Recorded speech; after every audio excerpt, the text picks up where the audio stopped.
আসসালামু আলাইকুম। সবাই কেমন আছেন? আশা করি সবাই ভালো আছেন। আলহামদুলিল্লাহ আমিও ভালো আছি। তো যাই হোক, আমি আজকে একটা মজার তরকারি রান্না করে দেখাবো। মাছ দিয়ে একটা সবজি দিয়ে তরকারিটা এভাবে রান্না করলে কিন্তু মজার হয়। তো আমি যেভাবে রান্না করেছি আর কি সেটাই শেয়ার করলাম। প্রথমে আমি মাছগুলো পরিষ্কার করে লবণ, হলুদ, মরিচের গুঁড়ো দিয়ে মেখে এখন প্যানে তেল দিয়ে পিট ও পিট করে খুব সুন্দর করে ভাজা ভাজা করে নিচ্ছি আর কি।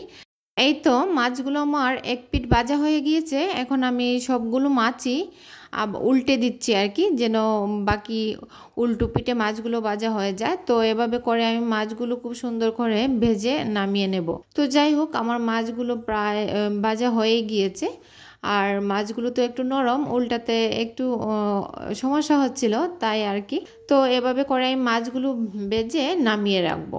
আর যে আমি একটু সবজি দিয়ে মাছের তরকারিটা রান্না করব, তো সেজন্য আমি আগে সবজিগুলো কেটে রেখেছিলাম। তারপর আমি হাঁড়িতে তেল দিয়ে একটু পেঁয়াজের কুচি দিলাম, দিয়ে এখন বেশ খানিকটা পেঁয়াজ বাটা দিচ্ছি আর কি। তো পেঁয়াজ বাটা দিয়ে এর মাঝে একটু রসুন বাটা দিলাম, দিয়ে আমি এখন একটু নাড়াচাড়া করে মিশিয়ে নিচ্ছি তেলের সঙ্গে খুব ভালোভাবে। তারপর এর মাঝে আমি এক এক করে গুঁড়া মশলাগুলো দিয়ে দিব।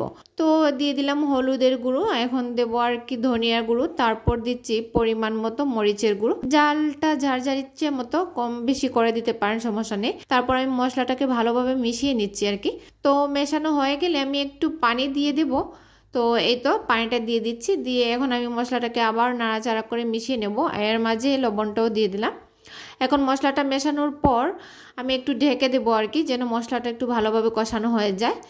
তো যাই হোক, কিছুক্ষণ পর আমার মশলাটা কষানো হয়ে গিয়েছে, আর আমি ডাঁটা আর কাঁঠাল বিচিটা আগেই পরিষ্কার করে রেখেছিলাম, তো সেটা দিয়ে দিলাম। আর এভাবে ডাঁটা কাঁঠাল বিচি দিয়ে মাছের তরকারি রান্না করে খেলে কিন্তু অনেক মজার হয়। তো যাই হোক, এখন আমি এগুলা ভালোভাবে মশলার সঙ্গে মিশিয়ে নিচ্ছি।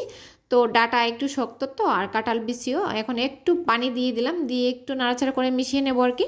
তো যখন মেশানোটা হয়ে যাবে, তারপর আমি একটু ঢেকে আমি ডাঁটা আর কাঁঠাল বিচিটা একটু কষিয়ে নেব। এর মাঝে হালকা একটু সেদ্ধ হয়ে যাবে। তো যাই হোক, আমি এখন রেখে দিলাম। কিছুক্ষণ পর ঢাকনাটা উঠিয়ে দেখতেছি যে এটা হালকা একটু সেদ্ধ হয়ে গিয়েছে আর আমার কষানোটা হয়ে গিয়েছে। আর আমি যে মাছগুলো ভেজে রেখেছিলাম, তো সেই মাছগুলো এক এক করে দিয়ে দিচ্ছি আর কি। তো এই তো আমি মাছগুলো এক এক করে সবগুলো মাছই দিয়ে দেব। ডাঁটার তরকারি কিন্তু আমার কাছে বেশ ভালো লাগে, কাঁঠাল বিচি দিয়ে মাছের তরকারি খেতে আমার কাছে খুব ভালো লাগে। একটু ঝোল ঝোল হলে আরও বেশি মজার হয়। তো যাই হোক, মাছগুলো দেওয়ার পর এখন আমি পরিমাণ মতো ঝুলের পানিটা দিয়ে দিচ্ছি আর কি। তো ঝুলের পানিটা দিয়ে আমি হালকা একটু নাড়াচাড়া করে দিচ্ছি, যেন মাছটার গায়ে ঝোল লেগে যায়। তো এই তো আমি এভাবে একটু নাড়াচাড়া করে মাছটা একটু ঝোলের মধ্যে মানে ডুবিয়ে দিচ্ছি আর কি। তো এই তো আমার এখন সবগুলো প্রায় কমপ্লিট। এখন আমি ডেকে রান্নাটা করে নেব। তো এই তো ফাইনালি আমি ডেকে দিলাম রান্না হওয়ার জন্য। তো কিছুক্ষণ পর আমি ঢাকনাটা উঠিয়ে নিচ্ছি। এই তো, আর এখন লবণটাও চেক করে নিব। আর এর মাঝে বেশ কয়েকটা কাঁচামরিচের টুকরো দিয়ে দিচ্ছি আর কি। তো দিয়ে দেওয়ার পর আমি এখন এর মাঝে একটু ধনিয়া পাতা দেব। আর এই তো ফাইনালি ধনিয়া পাতাটাও দিয়ে দিলাম। তো ধনিয়া পাতা দিয়ে আমি কিন্তু প্রায় সময় একটু নাড়াচাড়া করে দিই, যেন ধনিয়া পাতাটা গ্রান সব জায়গায় ছড়িয়ে যায় আর কি।